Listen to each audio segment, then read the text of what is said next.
This is part 2 of Pastry's story. I will leave a link in the first comment that leads to a playlist of all the previous and upcoming parts of this series. And now enjoy watching. The group of bandits attacked a village. They burned the houses and killed many residences.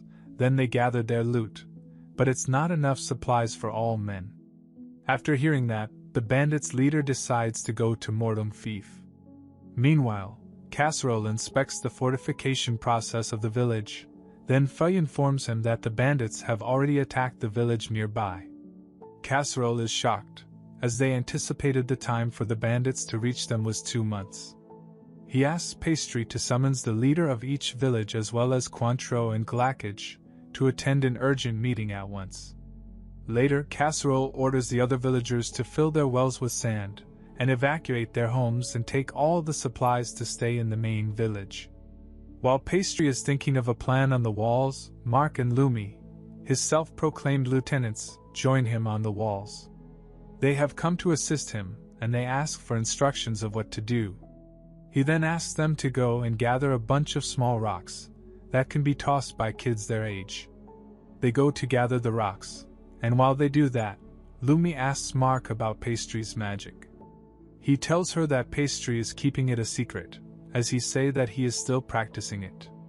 Suddenly, Mark hears a sound coming from deep within the forest. When they look to check, they found the bandits marching towards the village. They sprint back to the village and inform the others about the bandits. Then they removed the bridge and closed the village. Everyone became anxious and doubtful if they would be able to defend the village and their families against the bandits.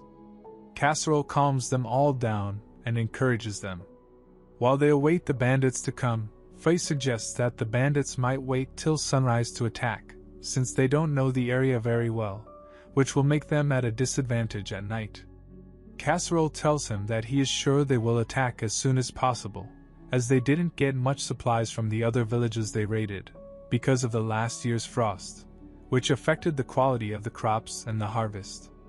Despite making his point clear, Feuille thinks that if they didn't attack at night, the townsfolk will stay awake all until the morning, and this will put them at a massive disadvantage if the bandits decide to wait and attack during the daylight. Casserole then asks his smart son about his opinion. He tells them that they don't have much information about the bandits to make assumptions. He explains that they'll need to check how much supplies they have as well as their numbers, as that would be the only way to determine their next move. Then Casserole takes Feuille along with him to check out the enemy base and ascertains the might of their forces. He leaves Pastry in charge of the village and heads out to investigate immediately, knowing full well the risk involved once he's gone. Pastry tells Mark to pass a message to the northern gate, that they are to use flame arrows to signal the enemy's arrival. He also instructs Lumi to tell to the craftsmen to prepare the flames and arrows, to be used when the time comes. He explains that the arrows will help his dad find his way back to the village, if they lost their way during a night chase. Mark points out that the suzerain could just use his teleportation spell. Pastry tells him that it's hard to teleport with all this mass, which are Feuille and the horses. Meanwhile, Casserole and Feuille begin their investigation in the forest. Then Feuille uses his magic to observe the enemy base from a distance. He finds out the bandits aren't just regular guys, but experienced ex-military soldiers with 5 good horses. He also finds out that they are up to 70 in total. He then notices a number of villagers that are taken hostage and will be put into slavery. The 2 of them advances to the enemy base for a surprise attack. Then they show up out of nowhere and begin slaying the bandits. They focus on wounding as much men as possible instead of killing them, because they want to weaken and slow them down. After 2 successful charges, Casserole decides that the element of surprise is now gone.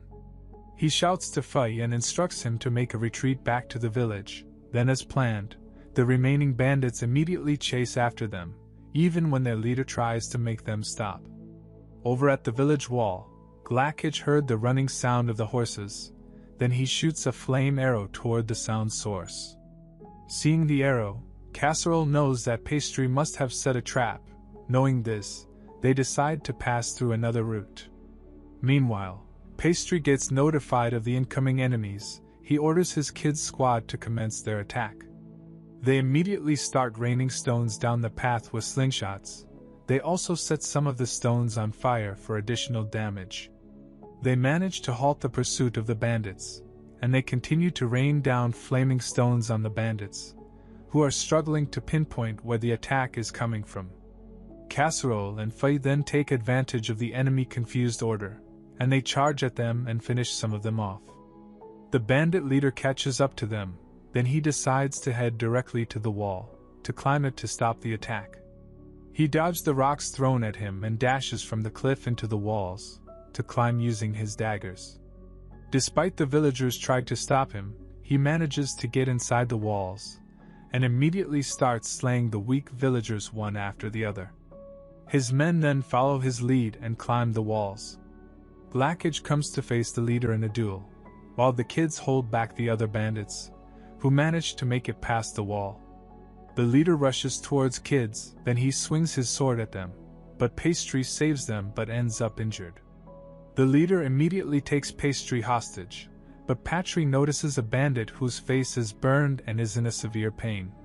He uses his magic of replication to replicate the man's injuries on the other bandits. They all start screaming in pain with no idea of what hit them, and while the leader concludes that the boy is a magic user, a kid knocks him unconscious with a stone to the head, and Pastry comments that he is not a magic user, but a pâtissier. And that's the end of the video. Please tell me your opinion, and like the video. Take care, and stay tuned for the next episode.